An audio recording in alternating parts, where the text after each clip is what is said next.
everybody, and welcome to the Luke Howard Show with me, the one and the only Luke Howard. Today, we have a fantastic interview for you. We are in a pub. Where more can we do it? In a pub, eh? Woo! And we have, it couldn't only be the one and the only, the landlord is Miss Eunice! Landlady, Miss Eunice! Thank you very much. How are you today? I'm okay, thank you. Good. We're really looking forward to this. Right, question number 1. What's your connection with Africa today? Well, my name is Eunice and I am from Africa, from the Ivory Coast, and that's the west part of Africa. So that's my connection. All my family lives there, and yes, that's where I come from. Woo!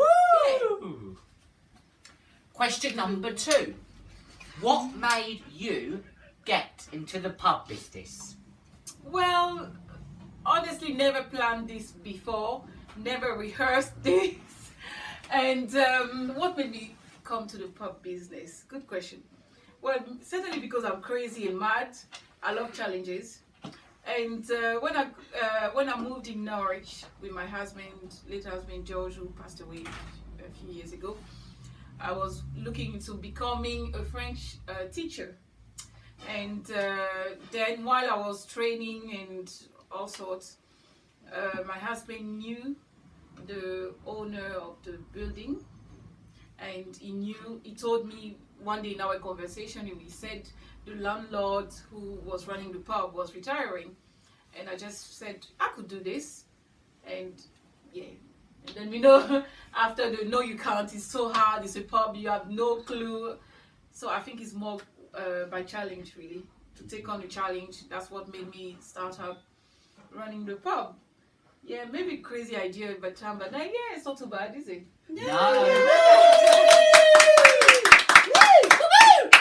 Okay, what happened on Saturday here?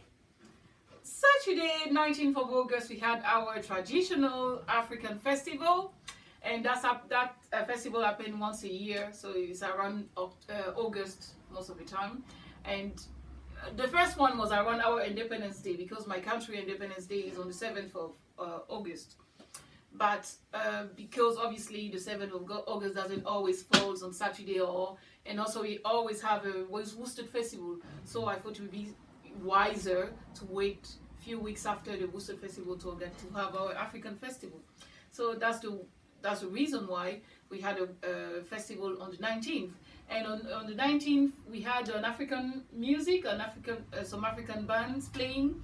We had African food, and yeah, we tried to dress up as African as we could. And yeah, we had lots of fun and stalls and all sorts, really, to make the pub and to bring a little bit of Africa into Smallbourgh. So that's what happens on Saturday, the 19th. Yeah. Could you tell us about the bus? Well, the bus. The bus. Well, where shall I start? The trip. Well, since I started running the pub, obviously I'm the only black woman in the village, in the 3 villages around, actually.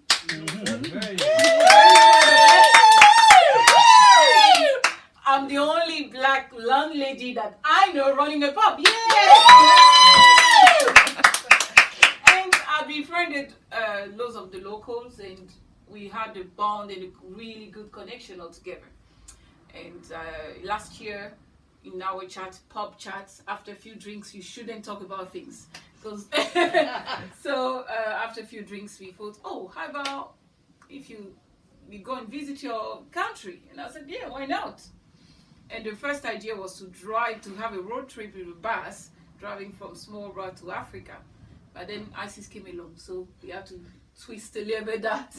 So beginning of the year, I thought, well, why not? We never know. Things happen in life. I might die tomorrow. I might not be here another time. Maybe we should have that. Maybe we should organize a trip to the Ivory Coast to get all my lovely friends to come and visit my hometown.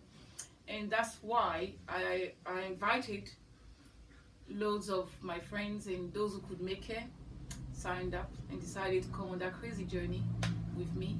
And we decided as a token to make the trip as memorable as possible. We decided to purchase a double-decker bus and to ship it over. That will be used as a resource center, little library, an English library, to allow also children out there who are less fortunate, who know very little about England, to be a little bit closer. So that's the idea behind the whole bus. And yes, so the bus